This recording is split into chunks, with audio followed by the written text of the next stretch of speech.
Hi there, my name is Whitney Townsend and I'm a financial coach with Fort Community Credit Union. We're excited to share with you today an online tool that you can use to create a budget. Now, budgeting is a very important part of taking on your financial goals because if you don't know where your money is going, you can't decide to direct it into the way that you want it to go. So creating a budget is really important to look at your financial picture, the money that you have coming in, and the money that you spend each month so that you can direct it into the ways that you choose. So we're going to use this online tool, Bonsai. It's available at fortcommunity.com under financial literacy. So we're going to use the coaching aspect here to create a budget. So you're going to need to have some information about your financial life, and then we'll go through step by step creating a sample budget about a woman named Lisa. So we're going to click Get Started, and we'll start creating our budget here together. So as I'm going through this, if you'd like to visit the website, you can create your budget right along with me. So it's important to understand, like I said, where your money is going. So we're going to get started and figure out what kind of income that we have to work with. Now, when you receive your paycheck each and every month, there's a lot of different numbers on there. We're going to be looking at your net income. So that's the income after all the taxes or health insurance benefits are taken out, all right? And now we have two different choices here. For some of us, our paycheck changes week by week depending on how many hours we work, if we receive any overtime or commission. But in my sample case here, Lisa works the same number of hours each and every week. And Lisa is a single mom, so we only have one income coming in. So I'm going to enter in a number here for Lisa. So each one of Lisa's checks is about $1,200, and she gets two each month. So that's going to be $2,400 that she makes each and every month. So enter in your net monthly income here, and then we'll confirm to continue. Now that step might take a little bit of time. If your money does change check by check, take an average of about your last 6 checks, add them all up, divide them so that you get the average amount of income that you receive. Next step in our budget here is to begin looking at our expenses. So we're asking ourselves here if we're financially supporting any children. And in Lisa's case, she is. So kids can add their own expenses. If you're a parent, you understand that kids can cost a little bit of money with their different activities, an extra mouth to feed. So it's really important that we factor those expenses into our budget. So we're going to do what's called a zero-based budget. So it's really important in this exercise that you look at your bank statements, look at your credit card statements, and really factor in where every single dollar goes. It's easy to know what our monthly rent is, our mortgage payment, maybe our car payment, but it's those little extra expenses. If you run and get a coffee, how many times you maybe go out to eat, the subscriptions to different apps, those things can really add up. We also want to make sure that in this budget, if we have money that we're allocating towards savings, that we factor that in as well. It's really important, it's one of my favorite phrases, to pay yourself first. What that means is that each and every month, you are paying yourself, your future self, in this budget. So you're making your future self a priority just as much as all your other bills and expenses. So let's get started. We're going to use the 50-30-20 ratio. That means that 50% of our net income is going to essential expenses, 30% is going to discretionary expenses, which are optional things like going out to eat, movies, maybe those extra little perks that you give to yourself. And then 20% is going towards savings. That's midterm, emergency savings, and long-term savings. So 50% is food, essential transportation, and then 30% is those non-essential things that you may want. And then finally, savings is that 20% bucket. Now it's really important to notice that as you're going through this, your numbers might not automatically add up to 50, 30, 20, and that's fine, right? This is just a gauge of where you are right now so that you can make the necessary changes so that you can achieve your financial goals. So the first question here is what your housing expense is each month. Now Lisa rents, and her rent is $695 each month. The next is utilities. Utilities is not included in Lisa's rent. And of course, utilities can change from month to month, but she's on a budget program and her budget is $100 a month. Next up is internet costs. So Lisa likes to be a little budget friendly when it comes to internet, so she doesn't have the huge cable package. As we all know, the huge cable package with the HBO and the Cinemax and everything, that can be really expensive. So this is one of those categories where it's important to look at what you're choosing to spend money on and see if there's opportunities to cut back. So what Lisa does is she just has internet, and that internet is $60 a month. And then we're adding phone into this category. Let me zero that out. So her cell phone plan is $100 a month. So total here is $160 for internet and phone. So it's important that if you're doing this budget as a family and you're counting the incomes of everyone in the family towards the expenses, that you're counting the full bill for things like internet, phone, auto payments, etc. So now it's asking if we have an auto loan. And good thing for Lisa, she does not have an auto loan. She has an older vehicle, so she doesn't have to pay for that auto expense. Next, we're asking what we pay in transportation costs. So in Lisa's case, she does have a car, so she doesn't pay for bus tickets and things like that, but she does have to pay for gasoline.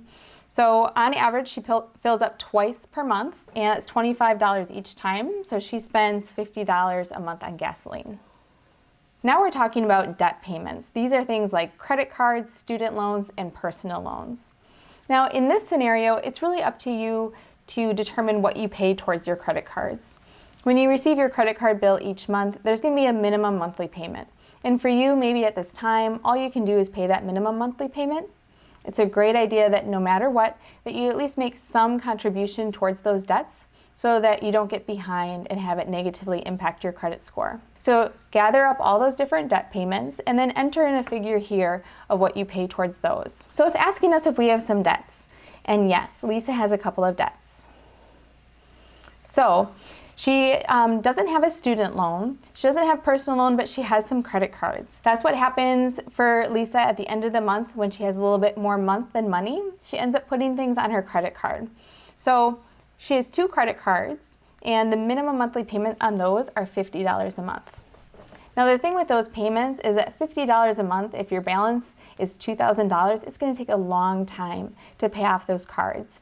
So using a budget will help you tackle those debts so that you're not paying as much in interest. But for right now, in Lisa's case, she's paying $50 a month towards those. Now we're going to food and household purchases. This can really add up because we all know how expensive that food can be.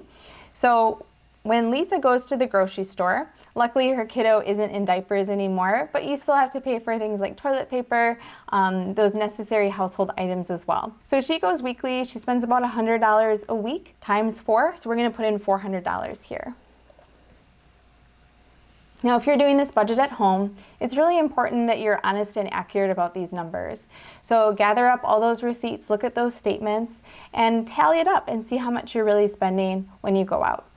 So it's really important to be accurate when you're adding up these items. So go through all of those statements, go through those receipts, and see how much you're spending when you go out shopping. So the next item here is if you pay for any childcare, things like a nanny, daycare, those kind of expenses. And Lisa's kiddo is old enough that she no longer has to pay for daycare, so we're going to say no to this question. So now this is our tally. Right now, Lisa is spending 61% of her net monthly income on essential expenses. Now remember, those ratios were 50, 30, 20. So right now, more than half of Lisa's budget is going towards those essential expenses. And a lot of times these are things that we can't necessarily change. They're fixed payments, but there's always opportunities to, buy things on sale, maybe cut back on her cell phone bill. So those are things that Lisa's going to want to look at and see that if she can get those essential expenses under 50%. So we're going to say, yep, that sounds about right. Now we're going to have this $945 that's left over and allocate that towards our discretionary or fun expenses and then our savings. So what qualifies as a want? Now, this list is one of those lists that we have to be really honest about. How are we spending our money? Things like eating out, that can add up really, really quickly. Things like entertainment. Entertainment does count, like if you buy movies, if you buy extra apps, those subscriptions towards apps and things like that are maybe automatically deducted, they can add up really quickly. So again, go back to your statements, go back to those bank account statements and see what you're spending on these discretionary expenses. Okay, so we're gonna enter what Lisa spends on wants. So she goes out to eat about twice per month. Each time it's about $20 for her and her kiddo, so that comes to $40 per month. And we are going to add another expense. So we're going to use this drop-down menu here, so click the little down arrow. And you can choose from entertainment, subscriptions, hobbies, furniture and decor, clothing, things like that, kids expenses. So we're gonna choose kid expenses because her kiddo is in swimming lessons and that costs about $20 per month. And then we're gonna add one more item in there. So we're gonna use that drop down menu once again. And of course there's the opportunity to add other as well. So if you have an expense that doesn't fit into these little buckets, you can choose that other want as well. So we're going to choose subscriptions, and they use Netflix, and Netflix is $15 a month. All right, so that's it for the wants that Lisa factors in. So we're going to click on I'm done. Let's move on.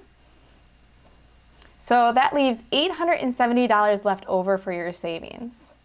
So only 3% of her income is going towards those non-essential expenses. That's because in Lisa's case, she really feels that financial strain of being a single parent. And so she tries to allocate as much money as she can for a rainy day fund. So it's really important to divide your savings into a couple different buckets. So we have emergency savings. That's a savings account that you want to cover 2 to 3 months of your essential living expenses. So in Lisa's case, that was about 60% of her income that she wants to have set aside in an emergency fund for 2 to 3 months. So what if Lisa loses her job? That she can cover those basic living expenses without going into a panic mode. And that's a lot of times what we see is that even one missed paycheck can start a downward spiral financially. So it's really important to establish an emergency fund, and you make a promise to yourself that you do not touch that money unless it's absolutely an emergency. So Lisa is still working on funding her emergency. So she has $870 left to contribute to both her emergency fund, short-term and long-term savings. So as we look at these numbers here, she has $2,400 in net income, $1,455 went towards needs, which equates to 60.6% of her income. $75 went towards wants, which is about 3% of her income, and then $870 went towards savings. Now, Lisa's planning on taking her daughter to Disney. So in addition to that emergency fund, she has a midterm savings goal where she's allocating a portion of that $870. And then she's also funding a long-term goal. She's funding a college account for her kid. So that can be an EdVest account, that can be any type of long-term savings. And so she's allocating funds into all three of those categories, and that's where she's dividing out that $870. So it's really important that when you're deciding how to allocate your savings, that you're using all the resources available to you. So do your research. Visit Fort Community, talk to somebody so that we can help guide you towards your financial goals so that your money is working for you. So the next step here is to look at our budget and see the different ways that we can maximize our budget. So one of the suggestions here is maybe Lisa could have someone move in, a friend, to help with her monthly rent amount. There's other things like maybe she could lower her cell phone bill by choosing a different provider. There's a lot of different ways that you can cut back on your expenses. It's just a matter of looking at your budget, really going through each of those line items and deciding if what you're paying for that item is worth it to you and towards your financial goals. So you can choose here to accept a couple more ideas and tips about how you can improve your budget, or we can click here, I'm done looking at tips. All right. I love this. It says, hopefully you've got all your info you need in your budget, and tell your budget who's the boss. All right, so how are we feeling about our budget? Lisa is feeling okay. And like it says here, a budget only works if you stick to it. So what this means is that after you look at your budget and you decide, yes, I'm okay with how it looks, maybe I want to change some things around, Then in the subsequent months after you finish your budget, you're going to go back through those statements, compare it to your budget, and see if you're on course, or if you need to revisit a couple of those items, or be honest with yourself and saying, wow, I thought I was only spending $40 a month eating out. Last month I spent $100. So really look at those items and see if you're allocating your money in the way that you decided was important to you. All right, so now we're all finished up here. It says that your budget should reflect your priorities and your financial reality. So like I said, it's really important to reflect back, compare your monthly bank statements and credit card statements with the budget, and make sure you're on track. And as it says here, sometimes your life circumstances change. So if Elisa meets somebody or she gets married, it's really important that her and her significant other revisit that budget, look at their combined incomes and their combined expenses, and then decide together if they're going to reach their financial goals as well. As it says here, if you're feeling overwhelmed by this process, if you're going through and you don't really know how to add up those expenses or in which ways you can cut back, we have a team of financial coaches here at Fort Community Credit Union, and we are dedicated to helping you reach your financial goals. Whether that means going through a budget together step by step, whether that means looking at ways that you can make your money work for you, or if you're interested in home ownership and you just need to know where to get started. We are here for you. We want to help you achieve your financial goals, and we want to help you be in a better financial position than when you first met us. Thank you so much for watching this video. My name is Whitney Townsend, and thank you so much for your time.